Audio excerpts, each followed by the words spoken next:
लिखो, two long straight wires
चलो P point पे फील्ड निकालो। दोनों ही वायर्स इनफाइनाइटली लॉन्ग है।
इनफाइनाइटली लॉन्ग है ना। फोर्स थोड़ी पूछा आपसे, तो फील्ड पूछा। फील्ड तो इनफाइनाइट वायर का है हमारे पास फॉर्मूला। फोर्स पूछता तो आप यूनिट लेंथ में फोर्स निकालते। फोर्स तो पूछा नहीं है। क्वेश्चन जेई मेंस का ये सिंपली फील्ड पूछ रहे हैं, वो कितना माइक्रो टेस्ला होगा। जीरो तो नहीं होगा, नहीं।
क्या फॉर्मूला यूज करेंगे? Mu naught I by 2 pi R use करो।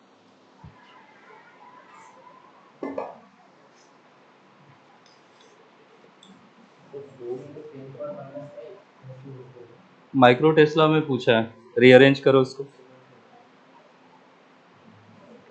इंटीजर टाइप का है, 0.5 कैसे एंटर करोगे?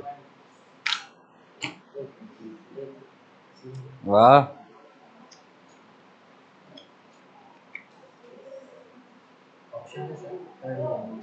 इंटीजर टाइप है। इंटीजर टाइप में भी ऑप्शन मांगोगे? वन।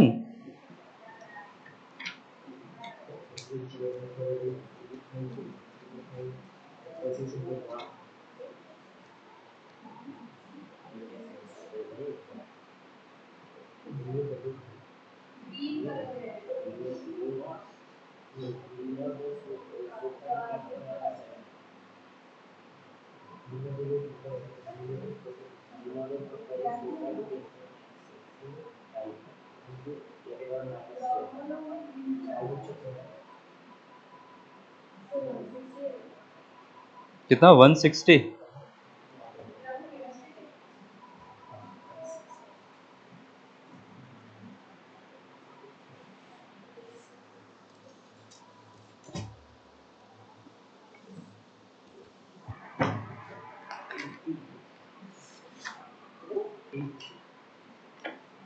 कितना 80 आ रहा है?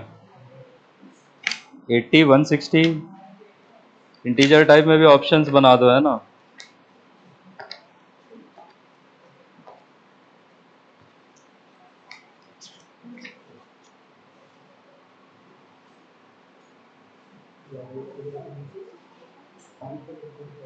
वन 160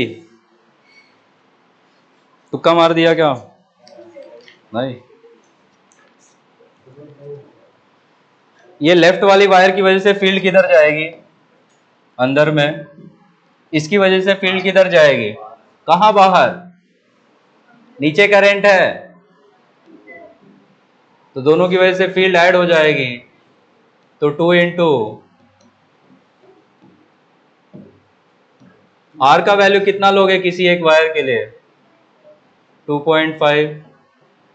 वैल्यूज रख दो यहाँ पे, 2 से 2 को काट भी दो।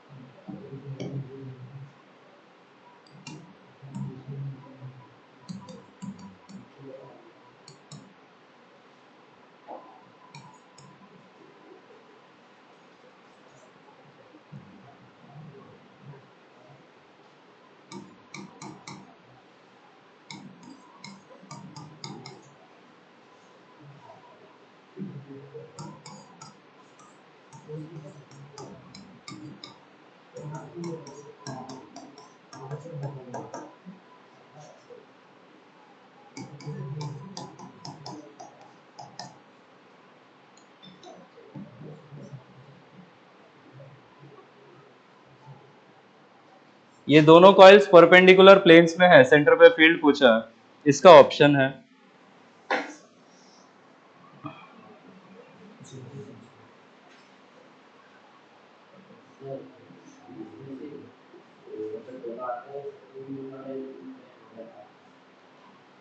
अगर दोनों सेम डायरेक्शन में कैरी करते करंट तो उसका आंसर कितना होता?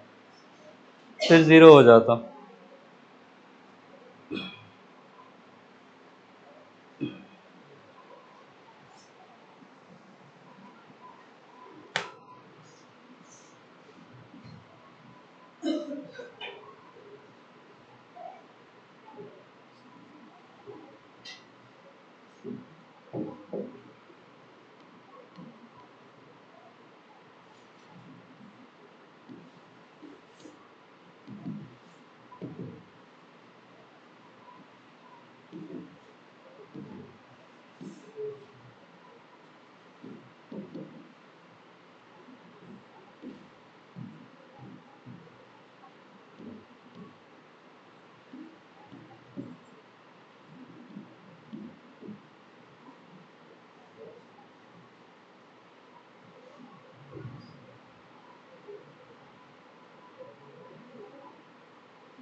इसका आंसर आया क्या कुछ?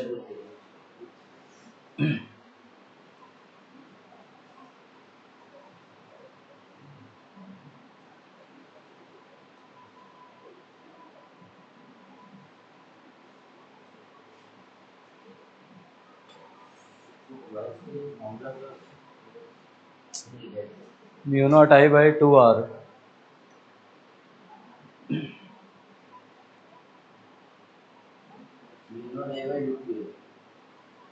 Mu naught I by √2a। ठीक है, वो मत करो, सॉल्व करो, खाली हूटिंग में बिजी हो।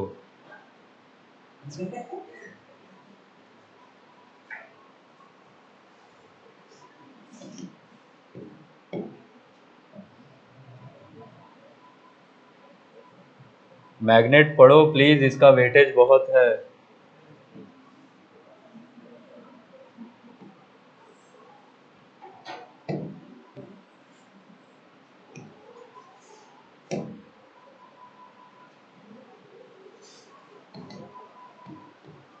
इस वाली लूप की वजह से बताओ फील्ड किधर होगी? ये इधर करंट कैरी कर रहा है, ऐसा करंट कैरी करेगा तो कहाँ फील्ड जाएगा? ये फील्ड कितना हो जाएगा? Mu naught I by 2 into radius कितना दिया है? ए। दूसरा कॉइल ऐसा है, ये ऊपर करंट कैरी कर रहा है, इसकी वजह से फील्ड बताओ किधर जाएगा? लेफ्ट में। क्या ये दोनों फील्ड्स, ये भी कितना है value? Mu naught I by 2 into a. इन दोनों का रिजल्टेंट निकालना है, कितना हो जाएगा? √2 टाइम्स हो जाएगा। वही सॉल्व करना है बस। तो ये भी बी है, ये भी बी है, रिजल्टेंट √2 टाइम्स हो जाएगा।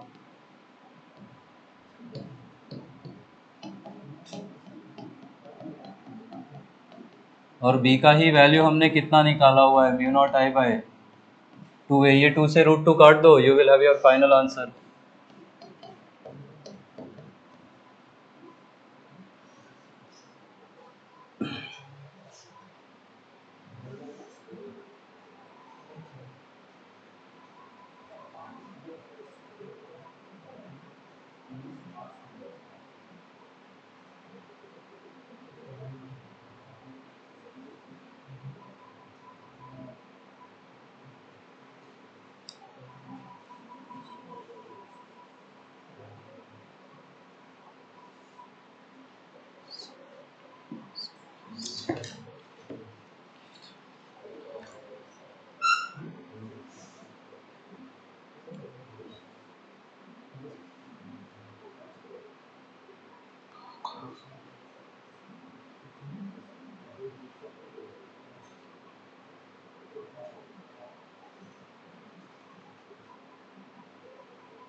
इस क्वेश्चन में ये बोला है दो लॉन्ग वायर्स हैं, ओ मिड पॉइंट है, A point R distance left में है, C point R distance right में है। बोला है ए पे जो फील्ड दोनों वायर्स की वजह से है और सी पे जो फील्ड दोनों वायर्स की वजह से है, उनका रेशियो x/7 है। x का वैल्यू कितना होगा? अगेन इंटीजर टाइप का क्वेश्चन है।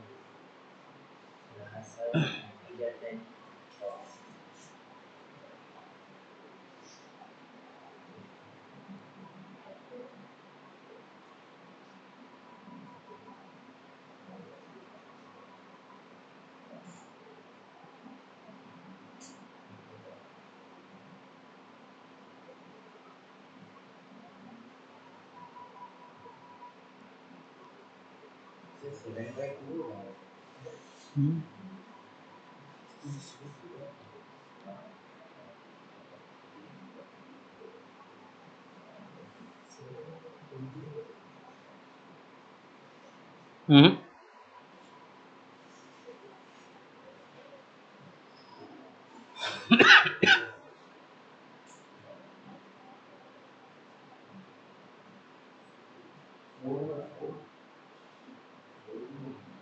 ऐसे तुक्का मार रहे हो क्या?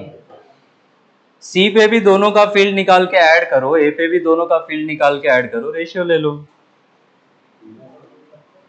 दोनों वायर्स तो फील्ड बनाएंगे, एक ही वायर का फील्ड लोगे क्या? इसको कह दो वायर नंबर 1 लेफ्ट वाले को, इसको कह दो 2। सी पे आप दोनों की वजह से फील्ड निकालोगे, दोनों फील्ड अंदर ही आएंगी। इसकी वजह से जब आप फील्ड निकालोगे यहाँ पे तो दोनों फील्ड बाहर ही आएंगी। दोनों को ऐड करो, रेशियो बता दो बस।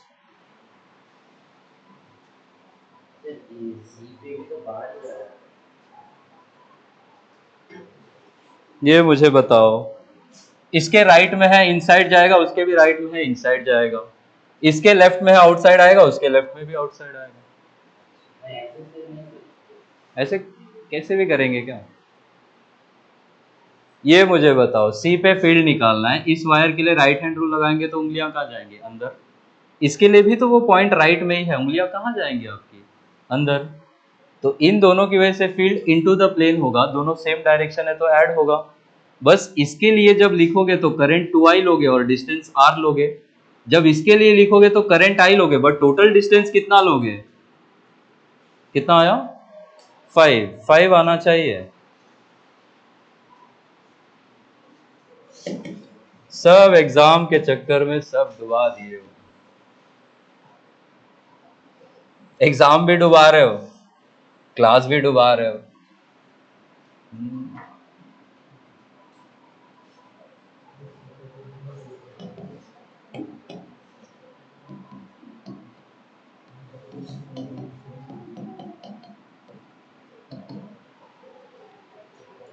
फर्स्ट वायर में करंट कितना है आई, और फर्स्ट वायर से डिस्टेंस टोटल कितना है?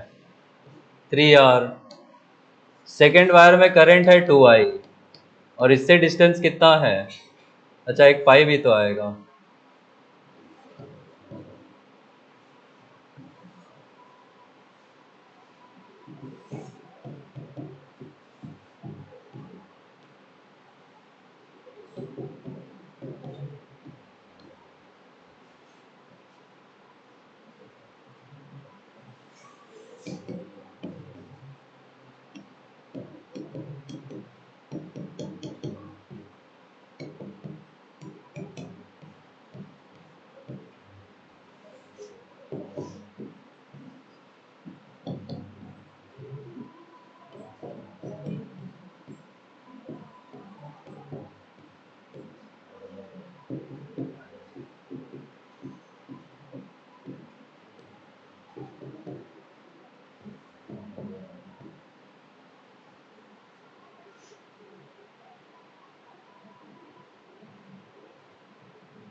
चलो सॉल्व करो।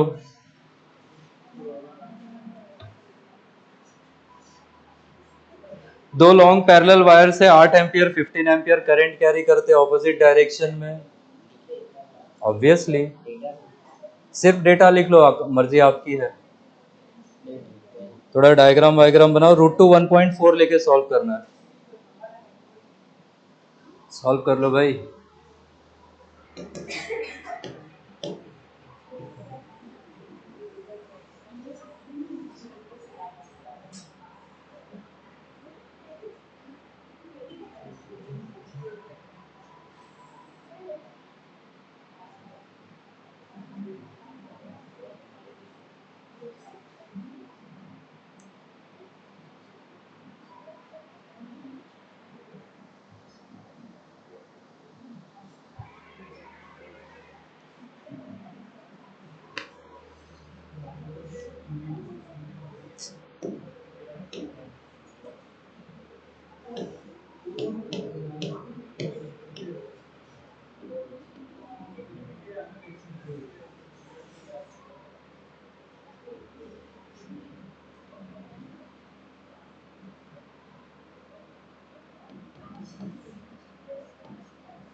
अच्छा, कुछ बच्चे नए हैं, ये ईच अदर है, ये सच दैट है, बाकी तो आप जानते हैं।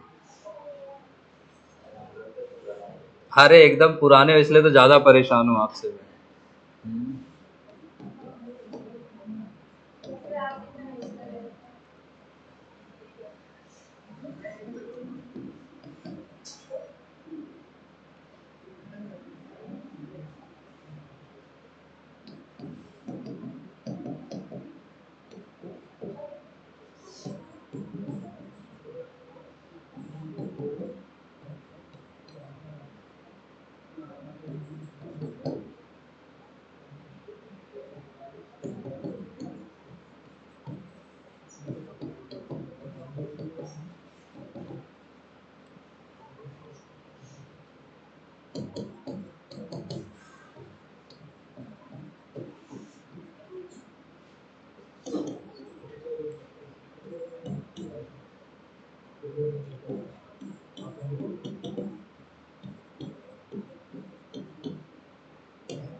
क्या? हाँ, मिड पॉइंट में है, 7/2 लोगे, 3.5 लोगे। उसको सॉल्व कर लो, just like the previous question है वो मुझसे सॉल्व मत करवाओ प्लीज। करवा ही दोगे लेकिन। नहीं।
अरे पुराना है। इसमें क्वेश्चन था जो मेरे को करवाना है, बहुत दिन से ढूंढ रहा हूँ। काश। इसका आंसर कितना आया उसका? 112, 68, 64 भी है, 50। पहले क्वेश्चन देखो कौन सा है ये। √2 1.4।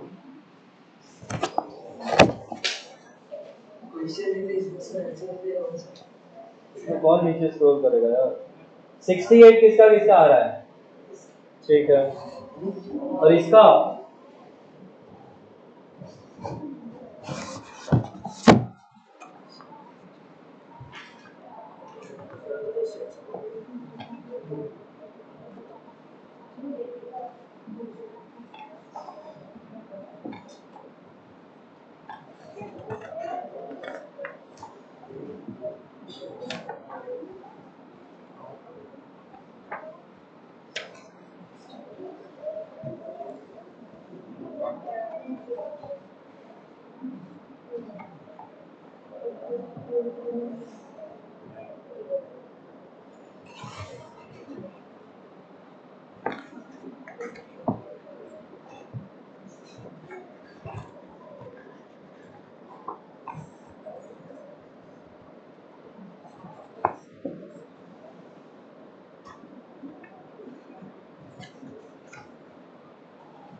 इसका आंसर कितना आया?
कम ऑन,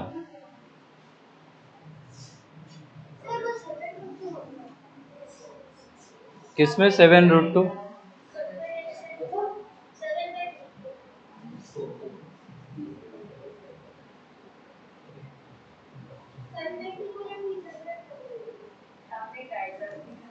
तो यही तो है, ऐसा ही तो होगा, नहीं? Are placed at 7 centimeter. Point P is equidistant from both the wires such that line joining point P to the wires are perpendicular to each other. अच्छा, दोनों वायर्स परपेंडिकुलर हैं।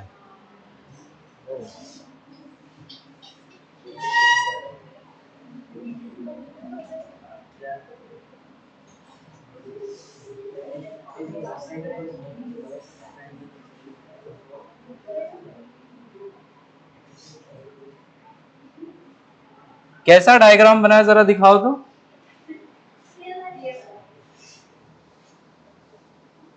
अच्छा, वैसा, एक में 7 दिया, एक में 15।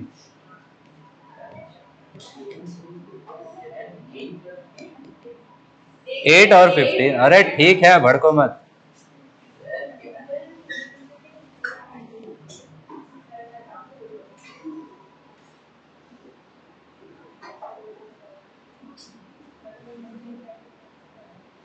ये ऑपोजिट डायरेक्शन कैसे हो गया?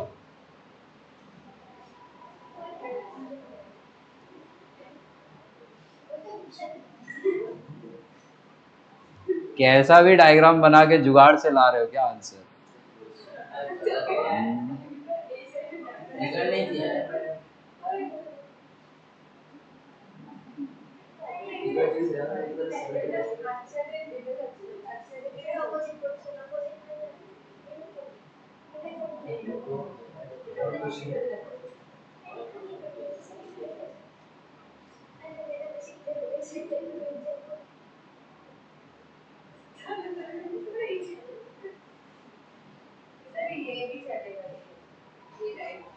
मेरे हिसाब से ऐसा नहीं होना चाहिए। ऐसा करने से नहीं आ रहा है क्या?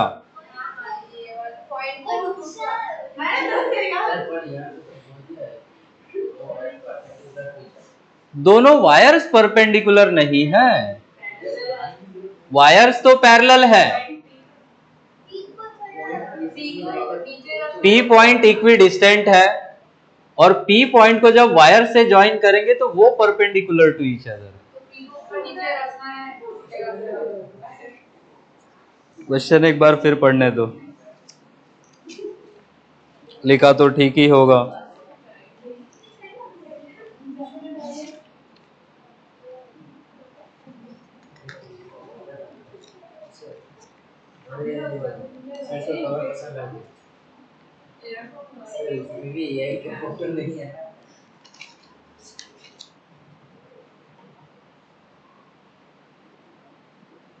अरे वायर ऐसा है, ऐसा वायर है, ऐसा। यही क्वेश्चन लेके भी आया था अभी करवाने का। वायर इनटू द प्लेन है, ये है पॉइंट P, ऐसा वायर अंदर की तरफ जा रहा है। अब सॉल्व करोगे तो आएगा। कैसा कैसा डायग्राम बता रहे हो? वायर इनटू द प्लेन होगा, वायर ऐसा नहीं होगा।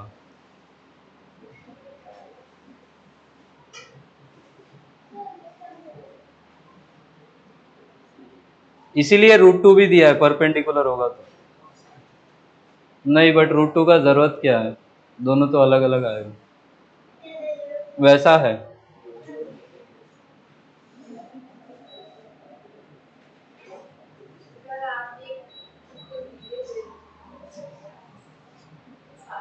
ये डिस्टेंस है 7,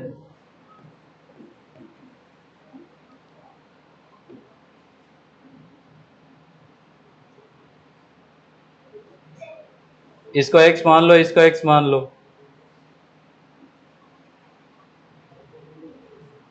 7/√2 हो जाएगा क्या ये डिस्टेंस?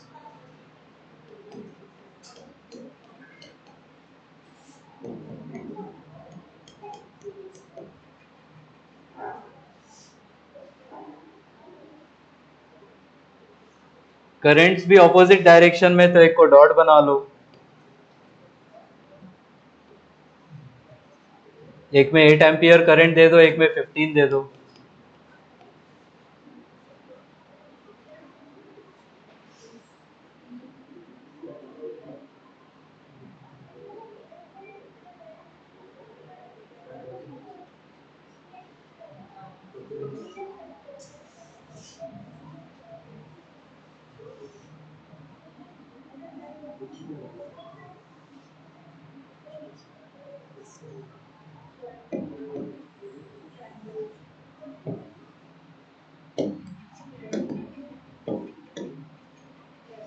इस वाली वायर की वजह से और इस वाली वायर की वजह से फील्ड किधर किधर होगा? इसकी वजह से कहाँ हो जाएगा? नीचे।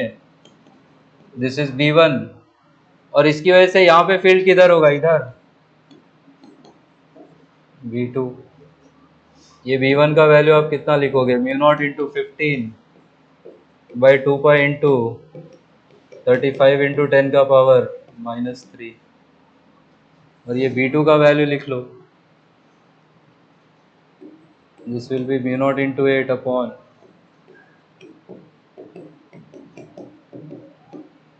इनका रिजल्टेंट ले लो।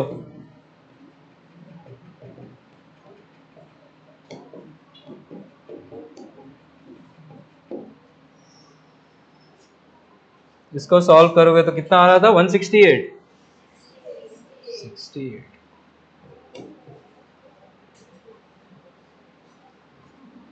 सिर्फ 68? माइक्रो वाइक्रो कुछ नहीं?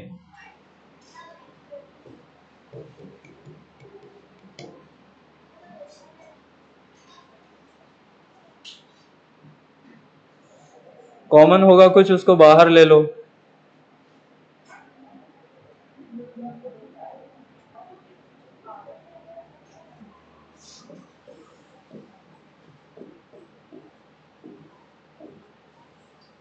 टू 289 तो परफेक्ट स्क्वायर है, किसका स्क्वायर है? वो बाहर आ जाएगा। ये वायर इधर कैरी कर रहा है आपकी तरफ, ठीक है। पॉइंट P यहाँ पर है, करंट के अलोंग आपने उंगलियां लगाई, थंब कहाँ जाएगा P पॉइंट पे? इसकी वजह से फील्ड सर्कुलर होगा, ऐसा सर्कुलर होगा। आप यहाँ पे टेंजेंट खींचोगे तो वो टेंजेंट कहाँ जाएगा? नीचे। इसकी वजह से जब आप देखोगे तो उंगलियां अंदर करोगे, नीचे में इसका फील्ड लाइन क्या ऐसा होगा, और इसका टेंजेंट खींचोगे तो वो किधर जाएगा? लेफ्ट में। अब ये दोनों फील्ड्स एक दूसरे के कैसा हो गया? परपेंडिकुलर। तो आप नेट कैसे निकालोगे? रूट अंडर में B1² + B2² करोगे, वहां से ये वैल्यू थोड़ा सा सिंप्लीफाई करोगे तो ये मिल जाएगा। इसमें सेम डायरेक्शन वाला ऑप्शन तो होगा नहीं, पहली बात। बी आ रहा है?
उसको मिटा दूं?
बाहर वाला वायर भी आर्क है, वो 60 डिग्री बना के ऐसा घूम रहा है, अंदर वाला 90 बना के घूम रहा है। अंदर वाला ए है, बाहर वाला बी है, डेटा दिया है, कॉमन सेंटर ओ पे फील्ड पूछा है, इसको सॉल्व करो।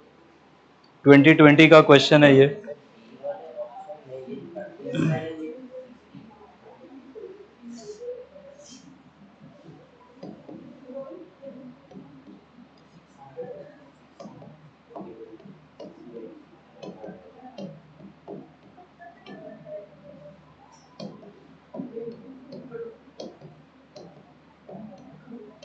रेशियो पूछा है, अंदर वाला जो आर्क ए है उसकी वजह से ओ पे फील्ड और बी की वजह से ओ पे फील्ड जो है उसका रेशियो।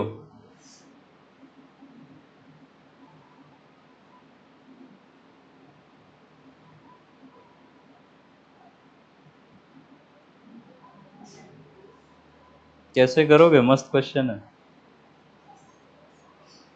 मस्त है तो नहीं बनेगा, है ना।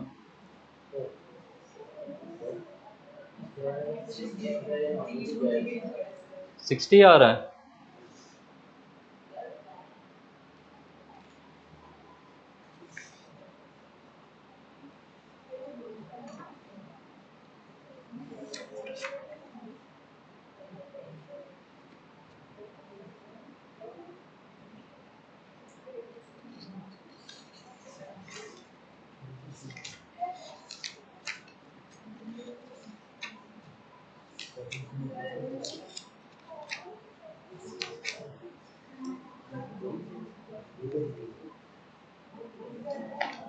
इसका आंसर 30 ही है, ऑपोजिट डायरेक्शन में। आप कुछ गलत कर रहे हो।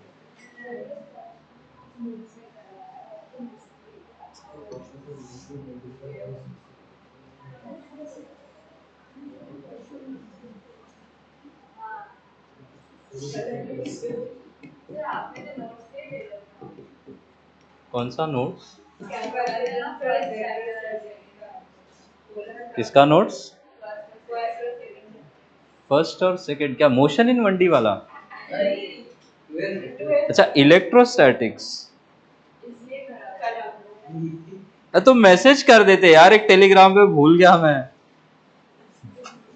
वाह, अभी डाल दो मेरे ऊपर कि सर ने नोट्स नहीं भेजा इसलिए डूब गया है।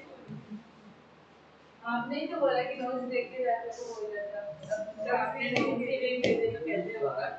तो नोट्स एक मैसेज कर देते। अब ऐसा मत बोलो कि फोन वोन जब्त हो गया था आपका। फोन ले लिए, बस पता है मेरे को अब।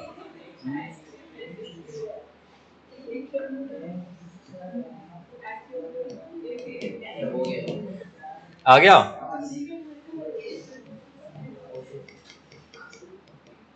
नोट्स में वो ऑलमोस्ट वैसे क्वेश्चंस करवाए थे जैसा पूछा है। पूरा अटेम्प्ट किए कि नहीं पेपर? अटेम्प्ट तो पूरा कर ही देते हो आप लोग, है ना। सही गलत कुछ भी करके आ ही जाते हो। किसमें एसएचएम में थ्योरी? देखिए जरा, तो क्या एसएचएम पूछ लिया, क्या लिख के आ रहे हो आप लोग उठ पटांग।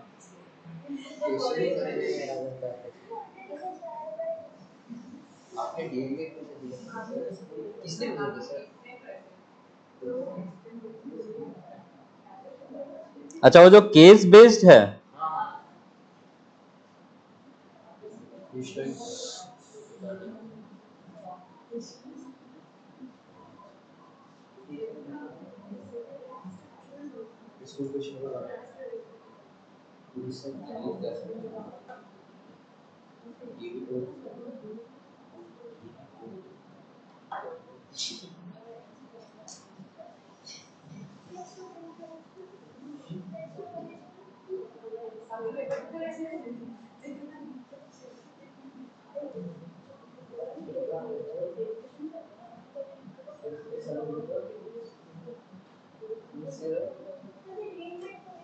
रिस्टोरिंग फोर्स मैक्सिमम पूछा था, DF by D x zero कर देते, वहां से आंसर मिल जाता उसका। केस बेस्ड में फर्स्ट में तो यही पूछा था ना, फोर्स का फंक्शन दिया था। वो जितना भी आता हो डिफरेंशिएट करके जीरो कर देते तो आंसर मिल जाता उसका। वाह। जब force as a function of distance x दिया है और आपको बोला है कि x की किस वैल्यू पे फोर्स मैक्सिमम होगा, तो df by D x zero कर देते। बस वो जो नीचे का जो डिनोमिनेटर वाला टर्म था,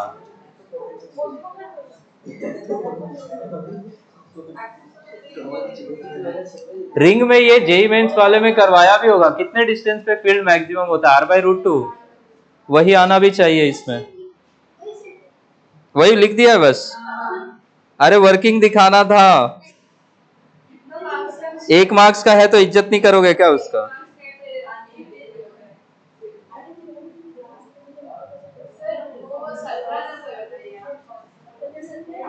हाँ 17 ही, जिसमें फील्ड का फंक्शन और फोर्स का फंक्शन दिया है ना।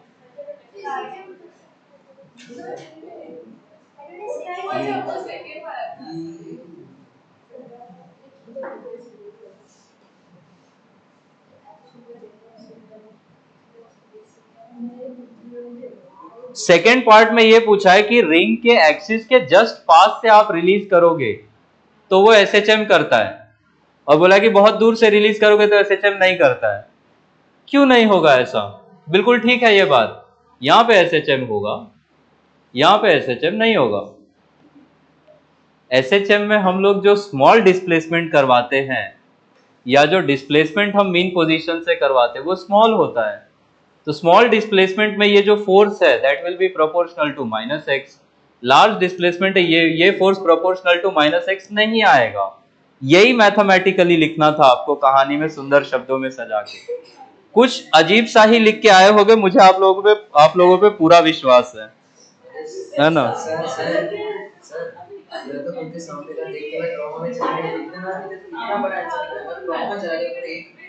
किसने लिखा उतना बड़ा? अरे वो डीडीएलजे का कहानी लिख के आया, उससे थोड़ी नंबर मिलेगा।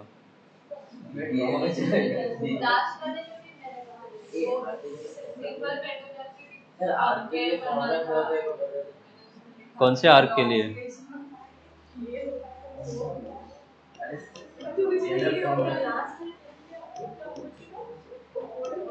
ये थीटा को रेडियन में रखो।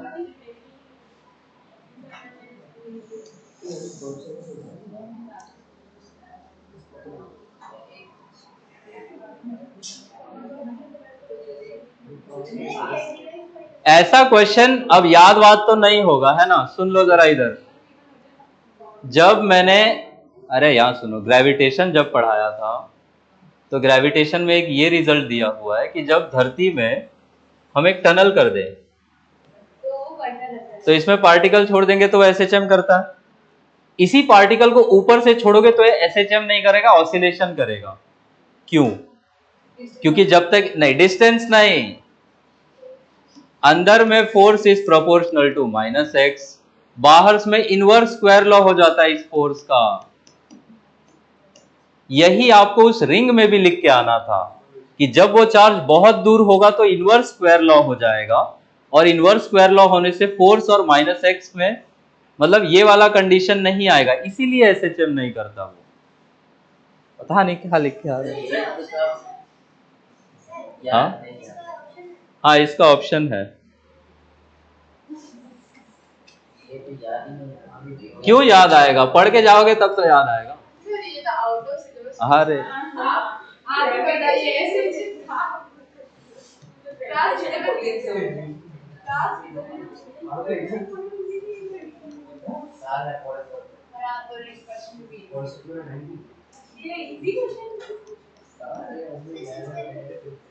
Six by four, 6/5। क्या मुश्किल था इस सवाल में, थोड़ा सा बैठ के सोचते, ध्यान लगाते, योगा वीगा करते तो आ जाता। आप लोगों का ऑब्जेक्टिव में ही टाइम चला हो गया शायद। टाइम नहीं, ऑब्जेक्टिव तो लास्ट में ही करना है, वो तो ठीक है। हाँ, 6:5 आएगा। ये फॉर्मूला यूज करो।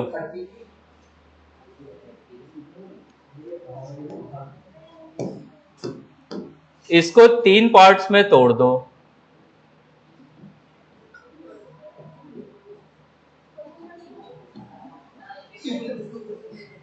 ये मुझे बताओ, ओ पे फील्ड निकालनी है, ओ पे किस किस सेगमेंट की वजह से फील्ड 0 हो जाएगा।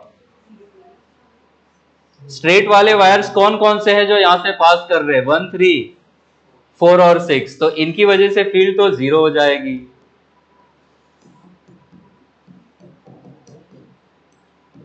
ये हो गया 0। दो आर्क वाले सेगमेंट्स बचे हैं, दोनों की वजह से फील्ड ऐड ही होगी, आपको तो नेट फील्ड निकालनी भी नहीं है। एक ही वजह से जब हम फील्ड निकालेंगे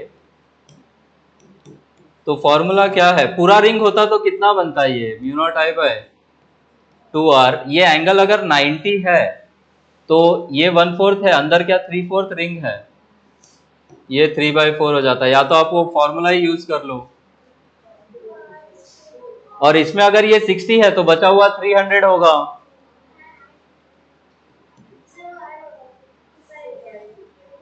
अच्छा, एक रेडियस भी आएगा।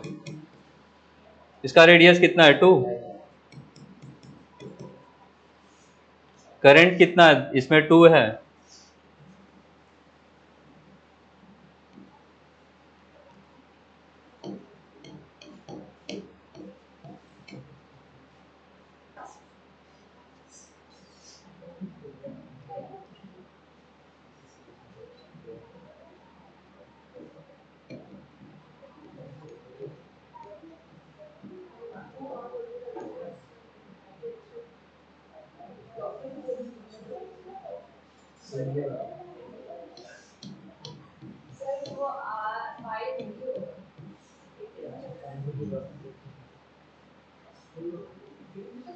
ठीक कह रहे हो, पाई नहीं होगा, रेशियो तो लेना है, कट ही जाएगा वैसे।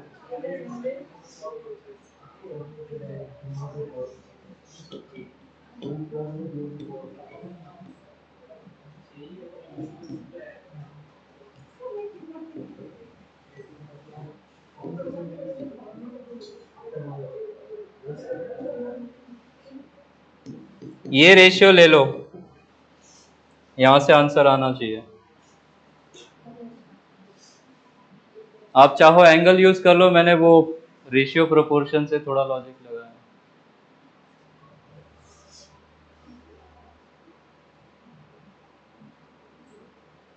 जेई मेंस पास में आ रहा है, प्लीज पुराना पढ़ना शुरू कर दीजिए। सडनली नहीं कर पाएंगे तो slow and steady wins the race वाला काम करो, थोड़ा थोड़ा रोज पढ़ने का।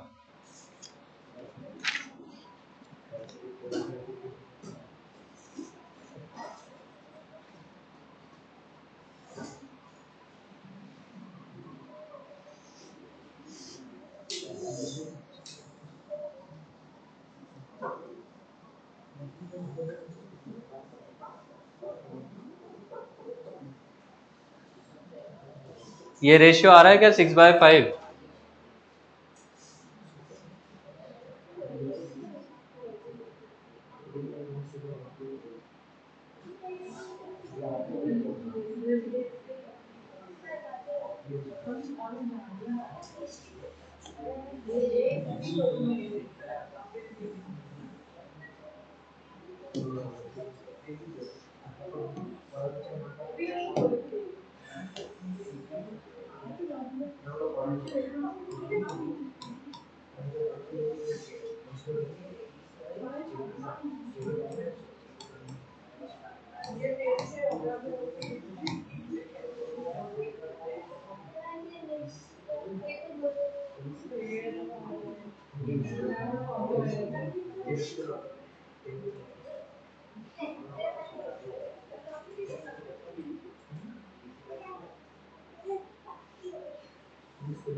हाँ ठीक है, आ तो रहा है 6/5। ये जो 2 है ऊपर चला जाएगा, 2 3 6 हो जाएगा, नीचे 5 आएगा।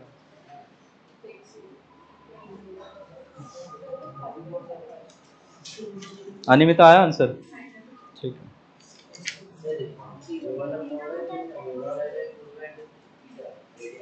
थीटा को रेडियंस में रख लो। थीटा होगा अंदर वाला एंगल, बाहर वाला नहीं।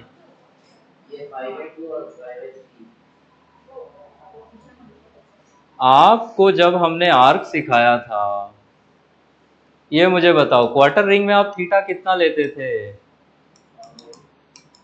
सेंटर में कितना एंगल है? 90। अंदर वाला एंगल देखना आपको, जिस साइड में आर्क है, आर्क ऊपर वाली साइड है, तो फर्स्ट वाले में ये वाला एंगल देखोगे 270, और अगले वाले में ये वाला एंगल कितना हो जाएगा? 300 हो जाएगा। ये एंगल्स लेने हैं रेडियंस में, अंदर वाला एंगल नहीं लेना है। उससे कितना आया? अंदर वाला एंगल लेना है हमेशा।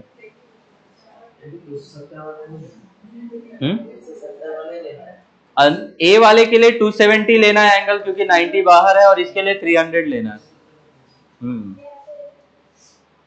लिखो, स्टेटमेंट बेस्ड क्वेश्चन है। करंट सेम नहीं है ना?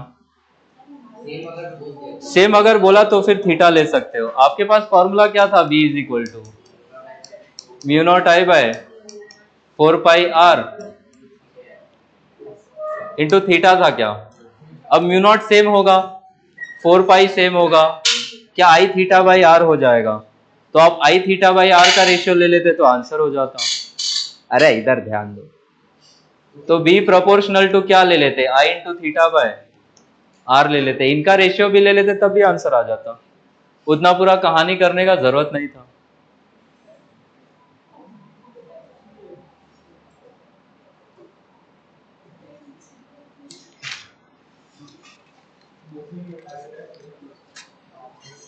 लिखो,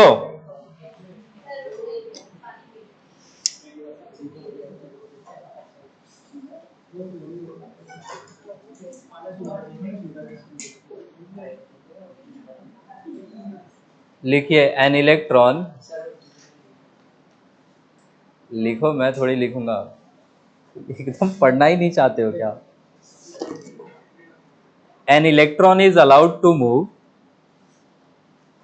an electron is allowed to move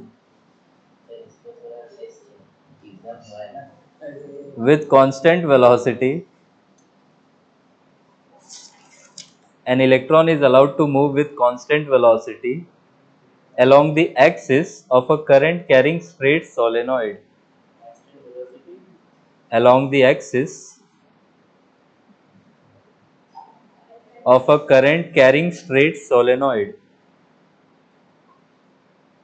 5 options लिखो। फर्स्ट वाला है,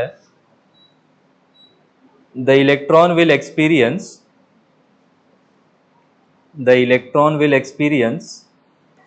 magnetic force along the axis of the solenoid. ये है स्टेटमेंट ए।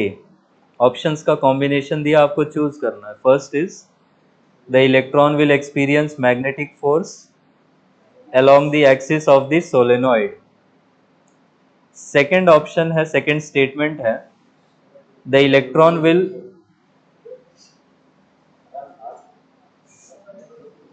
रैप थोड़ी कर रहा हूं। The electron will experience magnetic force along the axis of the solenoid. Second statement है the electron will not experience magnetic force. Second option है the electron will not experience magnetic force. Third है the electron will continue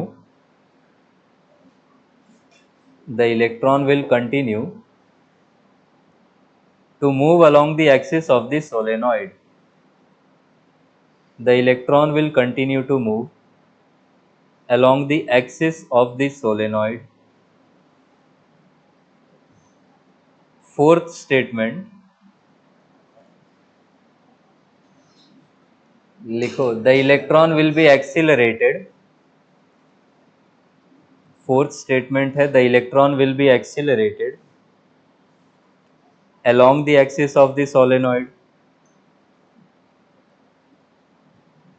Last statement, the electron will follow parabolic path inside the solenoid. The electron will follow parabolic path inside the solenoid. बताओ कौन कौन सा statements true है? Options दिया, मैं options देना नहीं चाह रहा हूं। नहीं, आप बताओ। ऑप्शंस के कॉम्बिनेशंस हैं। सोचो, पूरा time low, you have my sympathy. हाँ एकदम।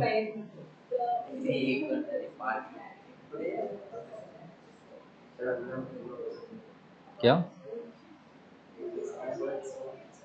क्या एग्जाम फिर से है? सिलेबस सिलेबस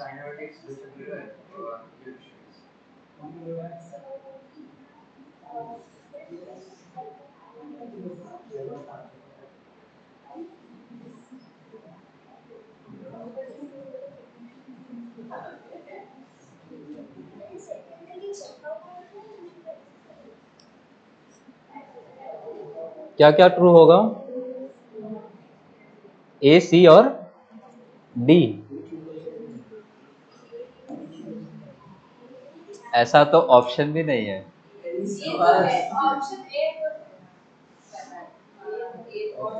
ए तो होना ही चाहिए, है ना? आपको क्या लगता है? मुझे तो आंसर ही पता है। अनिविता, क्या क्या ट्रू होगा?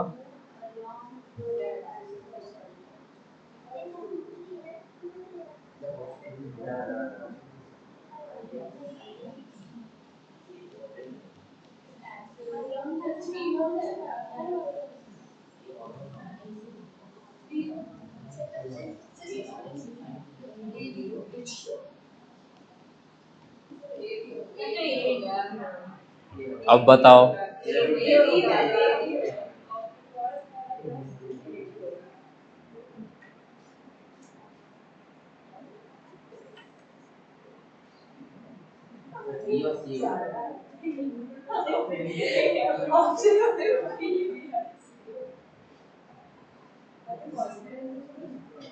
ए क्यों नहीं होगा? आई एल भी साइन थीटा तो करंट कैरिंग वायर पे है, यहाँ पे वायर तो है नहीं। यहाँ पे तो मूविंग चार्ज पे फोर्स पूछ रहा है।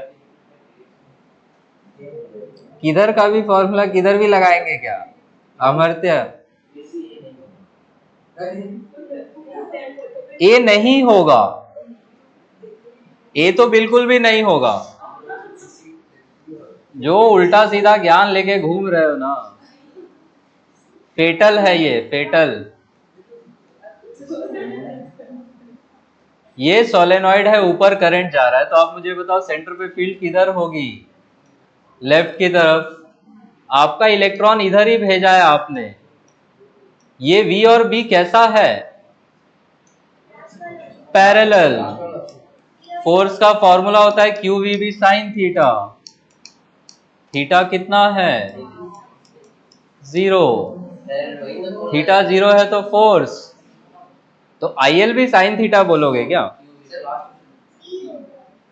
तो फोर्स तो नहीं लग रहा है, तो बी के साथ वाले ऑप्शंस देखो, बी सी डी। फोर्स लगेगा नहीं तो एक्सीलरेशन भी नहीं आएगा, डी वाला ऑप्शन हट गया। बी और सी होना चाहिए आंसर। ए तो होगा ही। वाह, आप लोग डिजास्टर के लिए ही प्रिपेयर कर रहे हो, है ना? कुछ महीने रुक जाओ बस।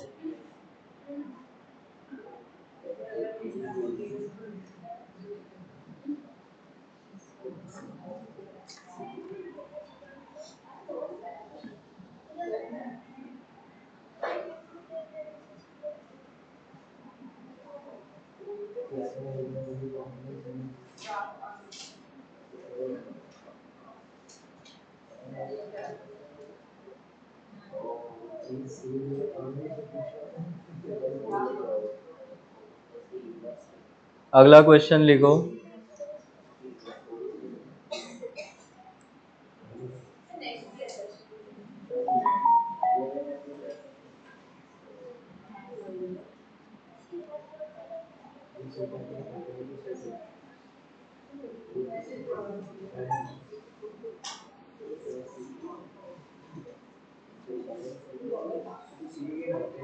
यही क्वेश्चन एक बार और रिपीट हुआ है, ध्यान से सुनना, ओरल ही बताओ। An electron is projected with uniform velocity along the axis of a current carrying long solenoid। ठीक है, सेम ऐसा ही सोलेनॉइड है, उसके एक्सिस के लॉन्ग इलेक्ट्रॉन को भेजा है। फर्स्ट ऑप्शन कह रहा है electron will be accelerated along the axis, क्या ये ट्रू है? नहीं। कह रहा है कि the path of the electron will be circular about the axis, straight line में ही जाएगा। फिर कह रहा है कि हेलिकल पाथ में जाएगा 45 डिग्री पे, क्या ये हो सकता है? नहीं। ले दे के एक ही ऑप्शन बचता है, the electron will continue to move with uniform velocity along the axis, यही आंसर हो जाएगा। भूल जाना 2 क्लास में, है ना? लिखो अगला न्यूमेरिकल। एन इलेक्ट्रॉन मूव्स, आप लोग पूजा पाठ में लग जाओ, लक्षण मुझे ठीक नहीं लग रहे हैं आप लोगों के।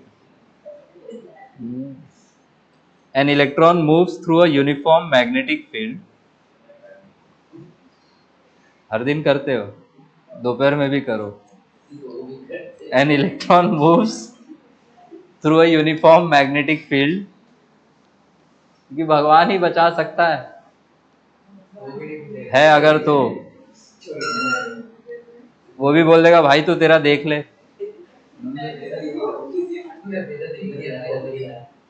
बोलेंगे मुझसे नहीं देखा जा रहा है। भगवान की फोटोज में देखते हो ना, आंखें बंद होती है, क्यों? नहीं देखा जा रहा है। लिखो, at a particular instant of time, इसके आगे at a particular instant of time the velocity of the electron is,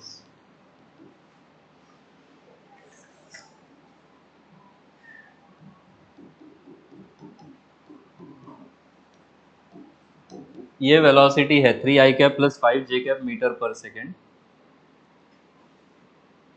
if the magnetic force if the magnetic force acting on the electron is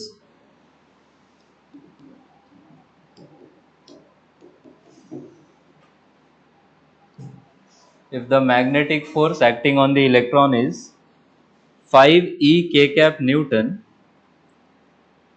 where E is the charge of electron,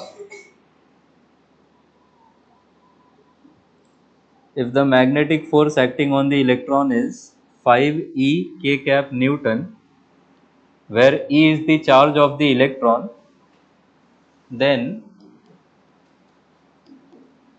V naught is equal to dash Tesla।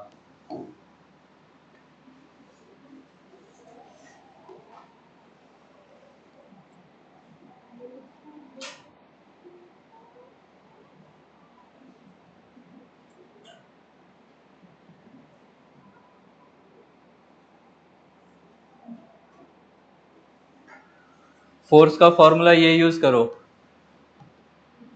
Q V cross B vector form में।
सब कुछ इसमें रख दो यहाँ पे, cross product solve करो बस।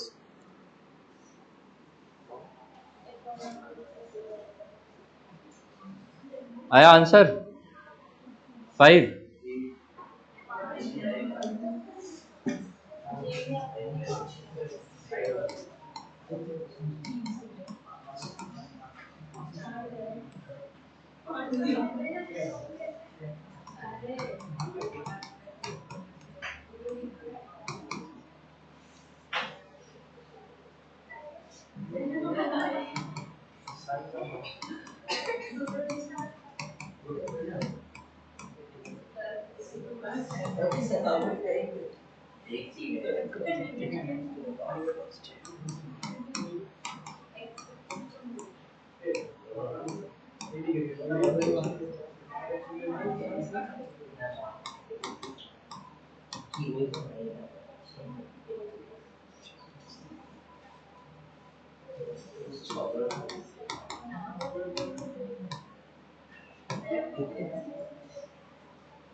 अगला क्वेश्चन लिखो।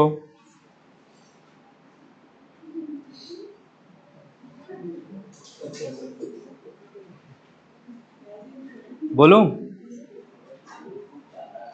A velocity selector, a velocity selector consists of, a velocity selector consists of electric field, a velocity selector consists of electric field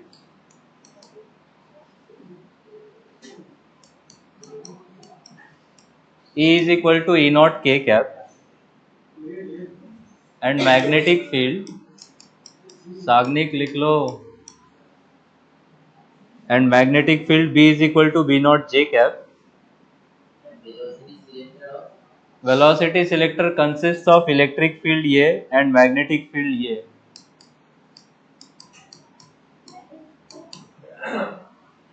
V naught का वैल्यू दिया है 12 milli Tesla.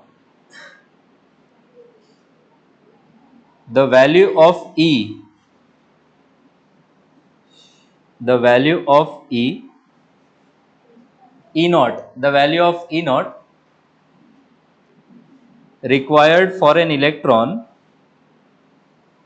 the value of E naught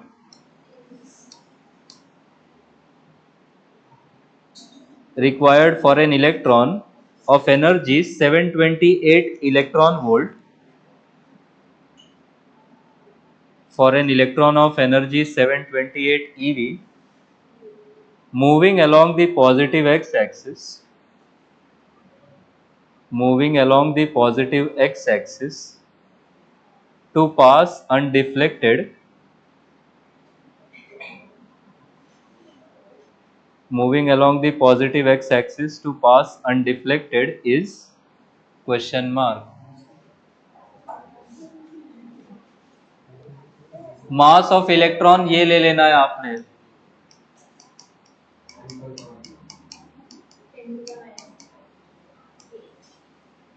ये given data है mass of electron का।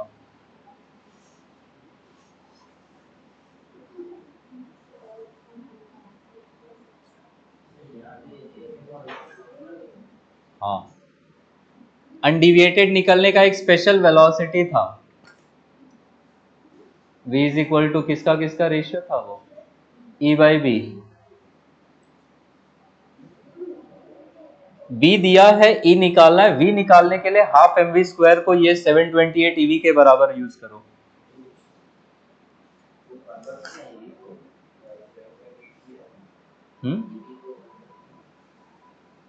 EV को obviously convert करोगे। अब ये भी मुझसे ही पूछोगे कन्वर्जन। पूरा इलेक्ट्रोस्टैटिक्स पढ़ लिए, पूरा कैपेसिटर पढ़ लिए, अभी ईवी से जूल मुझसे ही पूछोगे। मैं कौन हूं याद है? उसमें भी नहीं। अमरते कहाँ बैठे हम लोग,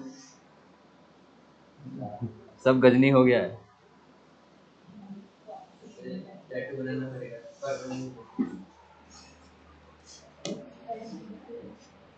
गजनी कम से कम शर्ट खोल के टैटू देख लेता था, आप लोग वो भी नहीं कर पाओगे। अरे शर्ट पहनेंगे नहीं तो यार।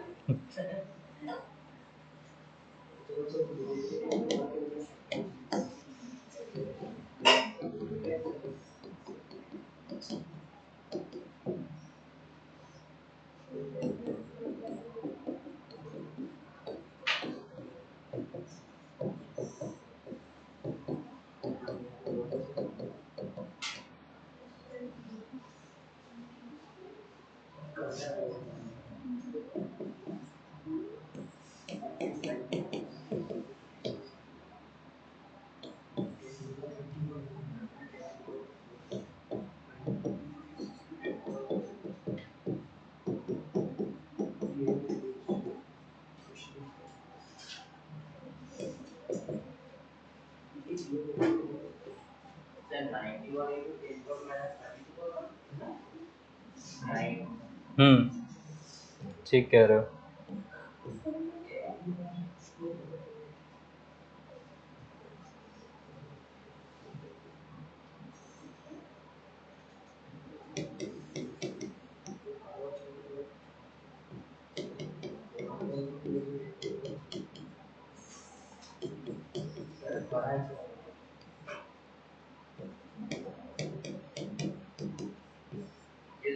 यहाँ से वेलोसिटी आएगा, इसी वेलोसिटी को E बाई बी के बराबर कर दो,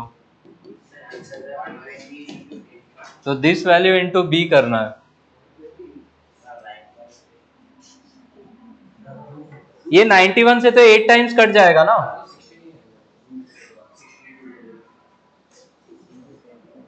बी का वैल्यू बता, ई नॉट इसका वैल्यू बता दो, ई का कितना आ रहा है फाइनली।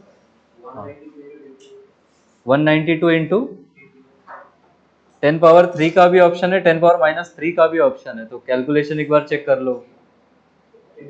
10⁻³। क्या बात है Taufiq, finally we have a winner.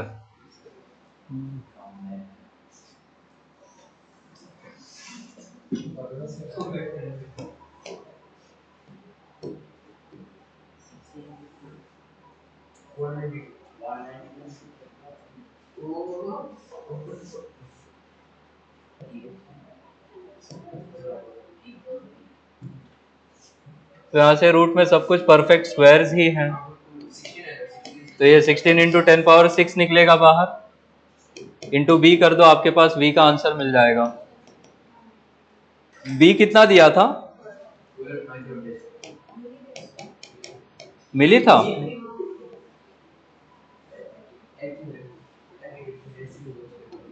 तो 16 12 का कितना होता है, 160 और 32 192।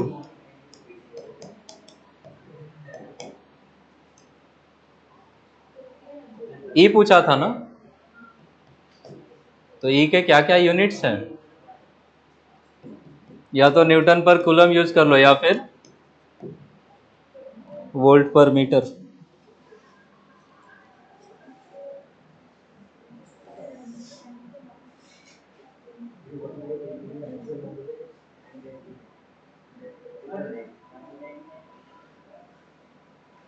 एक क्वेश्चन मैंने क्लास में दिया था जो मैंने डिस्कस नहीं किया था, लोरेंट्ज फोर्स का था, जिसमें इलेक्ट्रिक और मैग्नेटिक फील्ड दोनों पूछा था, नहीं किया होगा जो किसी ने सॉल्व, है ना, वापिस लिखो।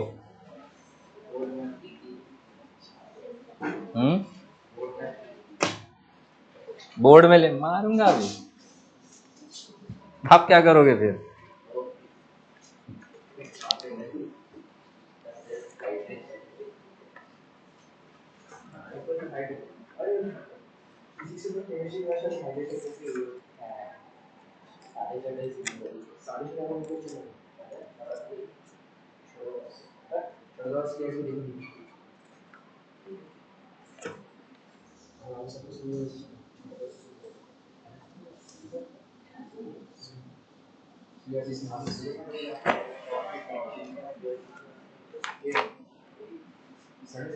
लिखो,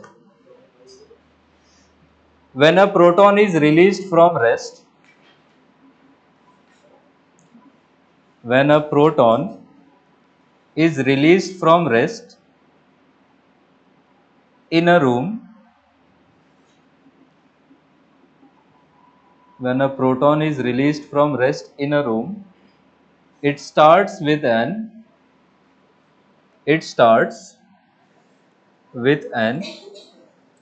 initial acceleration a naught. It starts with an initial acceleration a naught towards west, full stop. When a proton is released from rest in a room, it starts with an initial acceleration a naught towards west. When it is projected towards north,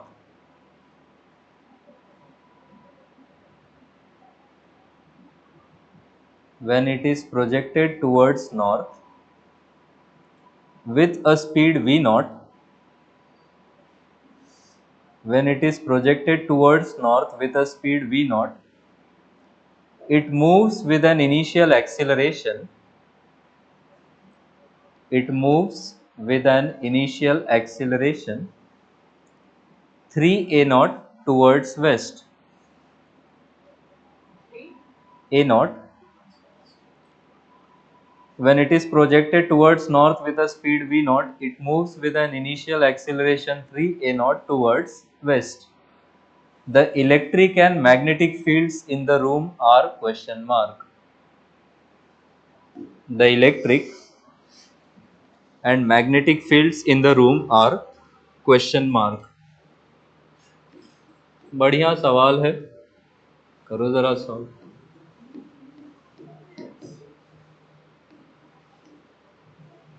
electric और magnetic field का value बताना है, पहले ई है बाद में B है।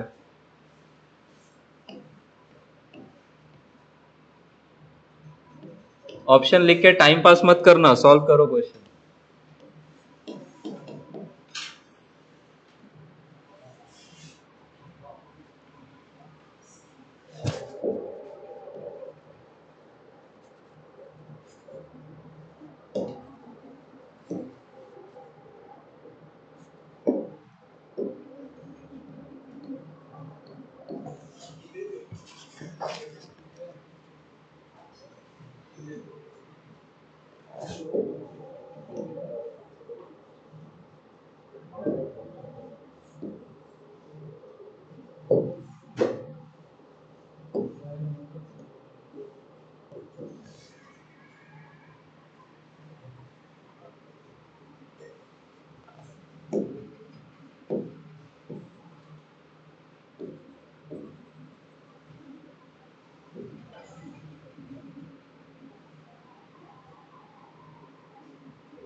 NEET का क्वेश्चन है ये,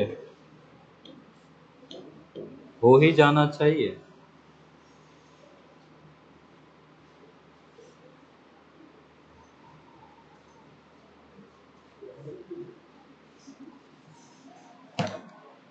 लोरेंट्स फोर्स से सोचो।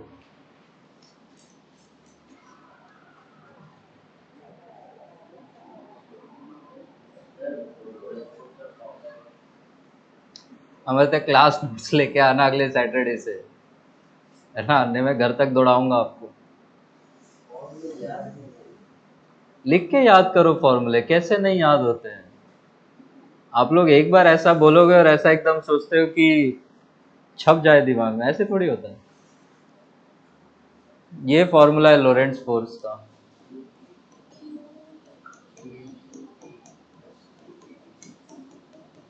यही फॉर्मूला है, क्यू कॉमन लेके फर्दर सॉल्व कर सकते हो।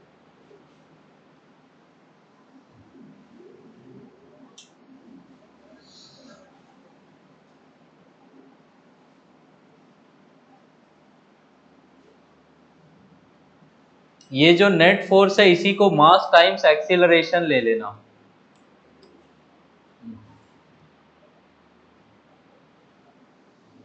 दो बार यही इक्वेशन यूज करो।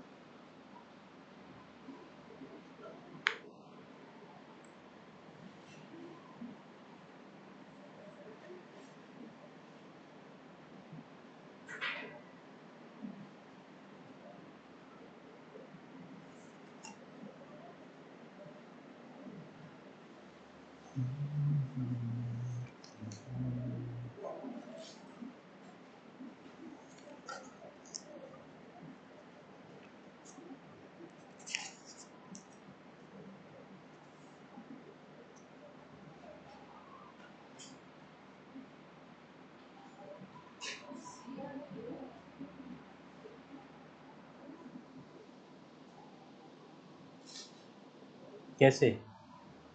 सी, सी और डी में।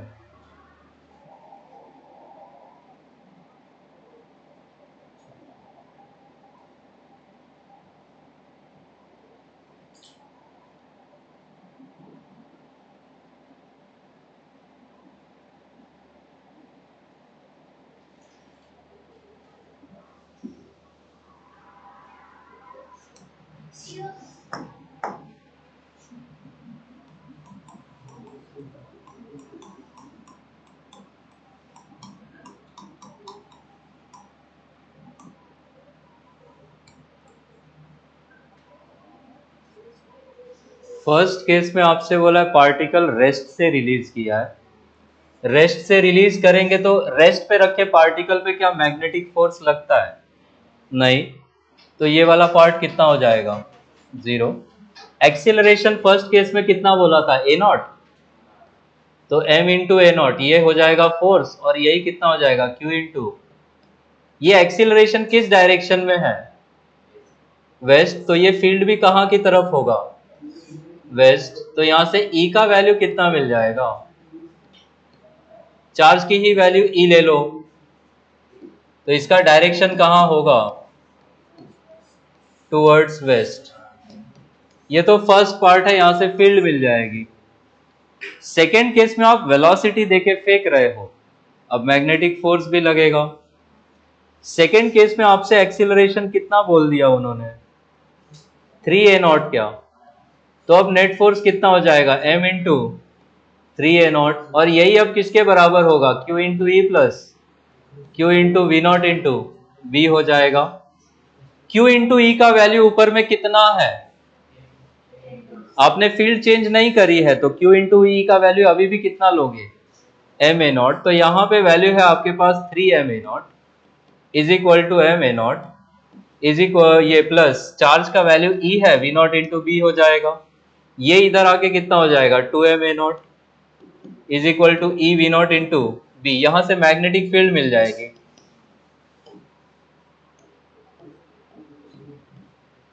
डायरेक्शन निकालने के लिए आपको पाम रूल यूज करना पड़ेगा, ऊपर या नीचे। अब अगर मैं आपके जैसा अपने आप को अलाइन कर लूं, आगे ईस्ट होगा, पीछे में क्या होगा, वेस्ट, इधर लेफ्ट साइड में क्या मिलेगा, नॉर्थ, और इधर में क्या होगा, साउथ। हमने पार्टिकल को वेलोसिटी कहां दी, नॉर्थ की तरफ, वो फोर्स उस पे कहां लगा, सेकेंड टाइम में किधर की तरफ गया, वो क्या डायरेक्शन बोला था आपसे, वेस्ट की तरफ, तो इधर ईस्ट था, पीछे वेस्ट था, हमने वेलोसिटी उधर दिया और वो गया इधर है, तो पाम हमारा फोर्स की डायरेक्शन में होगा इधर, वेलोसिटी के अलोंग थंब होना चाहिए। उंगलियां कहां जाएंगी, पाम इधर, थंब उधर, बहुत सारी फील्ड लाइंस के अलोंग उंगलियां कहां जाएंगी, नीचे, तो ये फील्ड का डायरेक्शन कहां होगा,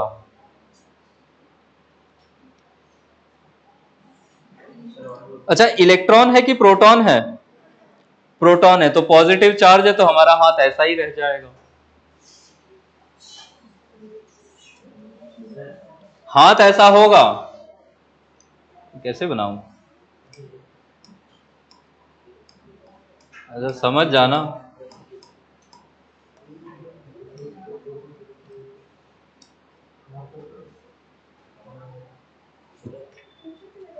दिस इज द पाम, ये है थंब, ऐसा शिंजीदा, ऐसा भीख नहीं मांगना है, थांबा थांबा, उधर इधर मत मानो, किधर भी नॉर्थ मानोगे तो सब चेंज हो जाएगा। नॉर्थ ऐसा हवा में थोड़ी होता है यार, वो इस प्लेन का, हॉरिजॉन्टल प्लेन का चारों डायरेक्शन है। आप आगे की तरफ ईस्ट मानो, जिस साइड फेस कर रहे हो, बैक साइड वेस्ट हो जाएगा, लेफ्ट साइड में नॉर्थ, इधर में साउथ। तो अब हमने पार्टिकल को वेलोसिटी इधर दिया, तो हमारा थंब इधर पॉइंट करना चाहिए, फोर्स उसमें वेस्ट में लगा है, तो हमारा पाम पीछे होना चाहिए। तो राइट हैंड को कैसे खोल दें कि पाम इधर हो, थंब इधर हो, ऐसे ही तो खोलोगे। तो आपका फील्ड बहुत सारी उंगलियों के अलोंग कहां जा रहा है, नीचे, यही इलेक्ट्रॉन बोल देता, देन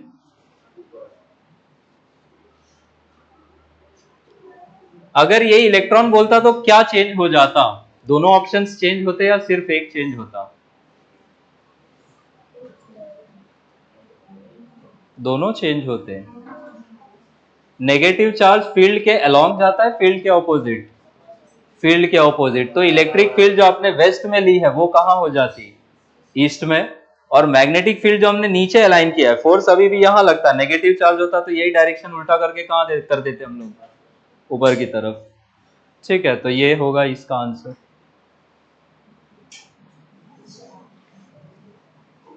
एक क्वेश्चन और लिखो, 3 मिनट है अभी, लिख लो इसको, घर पे ट्राई करना।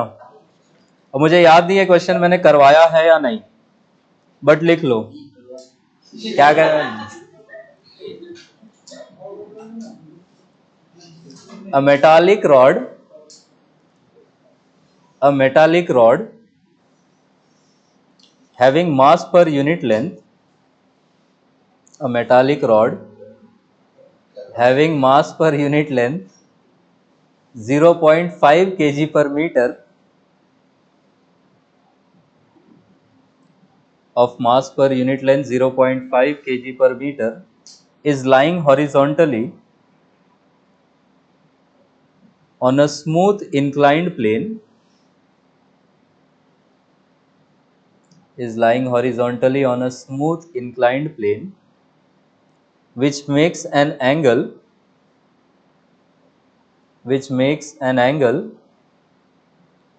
of 30 degree with the horizontal, which makes an angle of 30 degree with the horizontal. The rod is not allowed to slide down. The rod is not allowed to slide down by flowing a current through it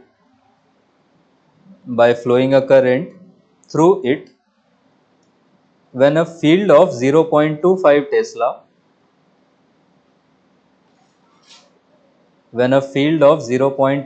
Tesla is applied in the vertical direction. When a field of 0.25 Tesla is applied in the vertical direction, what current must flow through the rod? What current must flow through the rod to keep it stationary? Question दोनों exams में repeat है, JEE में भी NEET में भी. What question कह रहा हूं. What current must flow through the rod to keep it stationary. बढ़िया सवाल है, सॉल्व करना घर पे.